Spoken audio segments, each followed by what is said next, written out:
अस्सलाम वालेकुम जी। India which Mukesh Ambani ने हुकूमत नूं 500 करोड़ रुपया दिता है, इंडियन हुकूमत नूं। इस तो इलावा 100 बैड का state of the art hospital बनवा रहा है। इस तो इलावा एक वो शैल्टर होम बना रहा है, मतलब एक फैसिलिटी क्रिएट कर रहा है कि जिहदे विच ये करोना के पेशेंट्स नूं रखा जाएगा अलहदा, उन्होंने वास्ते इनका कमरे बनवा रहा है, एक अलहदा थां बनवा रहा है। इस तो इलावा किट्स बनवा रहा है, करोना किट्स बनवा रहा है, और उत्थे मुख्तलिफ किस्म के जोड़े मैडिकल इक्विपमेंट्स बना रहे हैं, मास्क बना रहे हैं, पता नहीं की बना रहा है। और वो एक बंदा एक काम कर रहा है, फिर एक ट्रैक्टर मैन्युफैक्चरर है उत्थे, ट्रैक्टर टाइको उन्होंने बोलते हैं, वो बहुत कुछ उत्थे जिहड़े ने की इन्होंने कहते ने साह वास्ते जिहड़े ना चेते नहीं रह गए, हुण चेता भी इंज दा ही हो गया। खैर जी, वो बना रहा जिहड़े साडे कोल शार्ट ने जी, सिर्फ 1700 ने, तो इन्नियां चीज़ां वो बना रहे हैं। और ये सारा वॉलंटियर वर्क है उन्हों का। इन्हां च कोई भी मुसलमान नहीं। पहले तो मौलवी हजरात, औरिया मकबूल दे जानशीन, अंसार अब्बासी दे जानशीन सारे सुन लैन, सारे इत्थे 4-4 हज्जां करने वाले हाजी साहिबान भी सुन लैन कि ये काम हिंदू कर रहे हैं अपनी कम्यूनिटी वास्ते, इंसानियत वास्ते। उन्होंने हॉस्पिटल्स च ज़ाहिर है पाबंदी नहीं होएगी कि उन्हें सिख जाता है या मुसलमान जाता है। हुण ये तो उत्थों की गल सी। हुण ज़रा मैनू इत्थों की दसो कि उत्थे तो ये कुछ हो रहा है, तो ज़रा पाकिस्तान आ जाओ। पाकिस्तान ये हो रहा है जनाब, साडा जिहड़ा सरमायादार है, मुसलमान सरमायादार। सारिਆਂ तो पहले तो मैं शाह की गल करा, बाबर अली शाह, उन्होंने एक स्कूल की चेन है लाहौर ग्रामर। उन्होंने पेरेंट्स नूं मैसेज भेजा कि जी 2 महीने की फीस एडवांस दे दिओ जी। ये पाकिस्तान की अमीर तरीन फैमिली और पाकिस्तान की वड्डी तरीन चेन, प्राइवेट चेन स्कूलों की जिहड़ी करोड़ां नहीं शायद अरबां खरबां कमांदी है, ये उन्हां दा रवैया है इत्थे, हैं जी। बजाए इसदे कि वो इस मौके ते ये कहंदे कि यार असी सारी उम्र सारी हयाती इत्थों खरबां रुपया कमाया है इन्हां बच्चों कोलों, इन्हां स्कूलों तो, ते असी 2 महीने वास्ते जिहड़ा है उस स्कूल की फीस जिहड़ी है वो माफ़ करने हैं। अच्छा, एक निजी स्कूल की टीचर नाल मेरी गल हुई तो उन्होंने कहा भाई आप प्लीज़ ये बात ना करें, ठीक है। मैं क्या भी क्यों पुत्र, क्यों ना करिए? उन्होंने कहा साड़ियाँ तनख्वाहां रोक लैणगे। अच्छा, हुण गल ये वे कि ये भी एक क्राइसिस है। इन्हां स्कूलों 100-100, 150-150 दी इंपलॉयमेंट है, फिर लोअर स्टाफ वखरा है, टीचर्स इन्ने ने 100-100, तो लोअर स्टाफ है, स्वीपर्स ने, जमादार ने। अच्छा, उन्होंने सारे उन्हों का जवाब ये वे कि ये जी फीस असी तां मंगी है क्योंकि असी तनख्वाहां देनियां ने। उन्हें अरबां खरबां रुपया 12 महीने और सालां दे साल कमाने वाले लोग, तुसी वेखो इन्हां नूं मौत पैंदी है कि अगर ये सिर्फ 2 महीने वास्ते फीस जिहड़ी है वो मुलतवी कर देन। चलो माफ़ नहीं करते, अवल तो इन्हां नूं माफ़ करदिआं भी कोई मौत नहीं आनी चाहिए। मैं दस्सिया ना 500 करोड़ रुपया उन्हें मुकेश अंबानी ने इंडियन गवर्नमेंट नूं दिता है। 100 बैड का state of the art hospital बना रहा है, जिंदे च हर बैड के पेशेंट का दूसरे बैड नाल ताल्लुक नहीं होएगा, मतलब हर पेशेंट सिक्योर होएगा। इन्ना एडवांस हॉस्पिटल शायद साढ़े जनूबी एशिया च नहीं होएगा। अच्छा, उस तो इलावा वो किट्स बना रहे हैं, मास्क बना रहे हैं, मैं अगे दसिया की बना रहे हैं, कितना कुछ बना रहे हैं। वेंटीलेटर बना रहा है जी, सॉरी वो ट्रैक्टर वाला जिहड़ा मैं चेता भुल गया था ना, वेंटीलेटर बना रहा है। अच्छा, ये उन्हां दे सरमायादार का किरदार है, हिंदू सरमायादार का, और इत्थे मुसलमान सरमायादार का किरदार मैं तुहानूं दस दिता। ये जिहड़े पैकेजेस के मालिक ने, जिन्हां दी बेगमात दी एक हॉबी के तौर पर लाहौर ग्रामर शुरू होया सी, ये उन्हां दा रवैया है। जिन्हां दा मेन बिजनेस भी ये नहीं है, असल बिजनेस उन्हां दे होर ने। ਦੂਜੇ ਨੰਬਰ ਤੇ ਸਦਰੁद्दीन ਹਾਸ਼ਵਾਨੀ ਸਾਹਿਬ ਬਹੁਤ ਖਰਬਪਤੀ ਆਦਮੀ ਨੇ। ਉਹਨਾਂ ਆਪਣੀ ਜਿਹੜੀ ਇੰਪਲੋਇਮੈਂਟ ਹੈ, ਜਿੰਨੀ ਵੀ ਮੁਲਾਜ਼ਮੀਨ ਨੇ, ਉਹਨਾਂ ਸਾਰਿਆਂ ਨੂੰ ਵਿਦਆਊਟ ਪੇ ਛੁੱਟੀ ਭੇਜ ਦਿੱਤਾ। ਕੋਈ ਪੁੱਛਣ ਵਾਲਾ ਨਹੀਂ ਇਮਰਾਨ ਖਾਨ ਨੂੰ।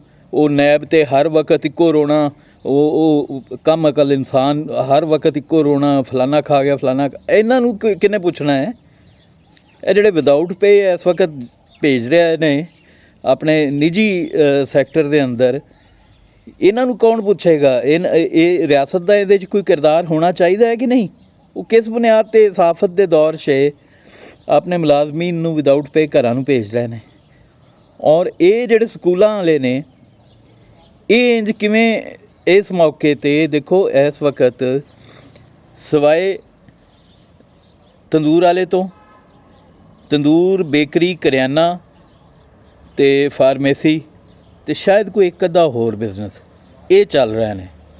ਇਸ ਤੋਂ ਇਲਾਵਾ ਜਿਹੜੇ ਜ਼ਿੰਦਗੀ ਇੱਕ ਪੂਰਾ ਲਾਈਫ ਸਾਈਕਲ ਦੇ ਵਿੱਚ ਕਾਰੋਬਾਰ ਹੁੰਦੇ ਨੇ, ਪ੍ਰੋਪਰਟੀ ਡੀਲਿੰਗ ਤੋਂ ਲੈ ਕੇ ਡਿਜ਼ਾਈਨ ਤਿੱਕਰ, ਆਰਕੀਟੈਕਚਰ ਤਿੱਕਰ, ਇੰਜੀਨੀਅਰਿੰਗ ਤਿੱਕਰ, ਮੋਟਰ ਮਕੈਨਿਕਸ ਤਿੱਕਰ, ਵਰਕਸ਼ਾਪਾਂ ਤਿੱਕਰ, ਹਰ ਤਰ੍ਹਾਂ ਦਾ ਮਤਲਬ 10,000 ਹੋਰ ਜਿਹੜੇ ਕੌਤਰ ਸੌ ਬਿਜ਼ਨਸ ਨੇ, ਉਹ ਇਸ ਵਕਤ ਬੰਦ ਪਏ ਨੇ, ਚੁੱਲ੍ਹੇ ਠੰਡੇ ਨੇ।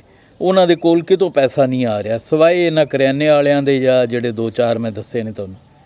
ਹੁਣ ਉਹ ਕਿੱਥੋਂ ਉਹਨਾਂ ਕੋਲ ਪੈਸਾ ਆਏਗਾ? ਔਰ ਕਿੱਥੋਂ ਉਹ ਲੋਕ ਜਿਨ੍ਹਾਂ ਦੀ ਕੱਪੜੇ ਦੀ ਦੁਕਾਨ ਹੈ ਉਹ ਵੀ ਬੰਦ ਪਈ, ਹੁਣ ਉਹ ਕਿੱਥੋਂ ਪੈਸਾ ਆਏਗਾ? ਅਤੇ ਕਿੱਥੋਂ ਇਹਨਾਂ ਸਕੂਲਾਂ ਨੂੰ ਉਹ ਏਡੀਆਂ ਮੋਟੀਆਂ ਫੀਸਾਂ ਦੇਣਗੇ? ਔਰ ਅਗਰ ਉਹ ਦੇਣਗੇ ਤਾਂ ਉਸ ਤੋਂ ਬਾਅਦ ਫਿਰ ਉਹ ਖਾਣਗੇ ਕੀ? ਕਿਉਂਕਿ ਹੁਣ ਉਹਨਾਂ ਦੀ ਇਨਕਮ ਜਿਹੜੀ ਹੈ ਉਹ ਰੁਕ ਚੁੱਕੀ ਹੈ। ਇੱਥੇ ਦਫਾ 44 ਲੱਗੀ ਹੈ, ਇੱਥੇ ਐਮਰਜੈਂਸੀ ਨਾਫਜ਼ ਹੈ, ਕਾਰੋਬਾਰ ਚੱਲ ਨਹੀਂ ਰਿਹਾ, ਮਈਸ਼ਤ ਦਾ ਪਹੀਆ ਰੁਕ ਗਿਆ, ਸਟੈਂਡ ਸਟਿਲ ਹੋ ਗਈ, ਪੂਰੀ ਦੁਨੀਆ ਰੁਕੀ ਹੋਈ ਹੈ। ਇੱਥੇ ਇਹਨਾਂ ਦਾ ਕੀ ਕਿਰਦਾਰ ਹੈ ਇਹਨਾਂ ਸਰਮਾਇਆਦਾਰਾਂ ਦਾ? ਮੈਨੂੰ ਤੁਸੀਂ ਦੱਸੋ।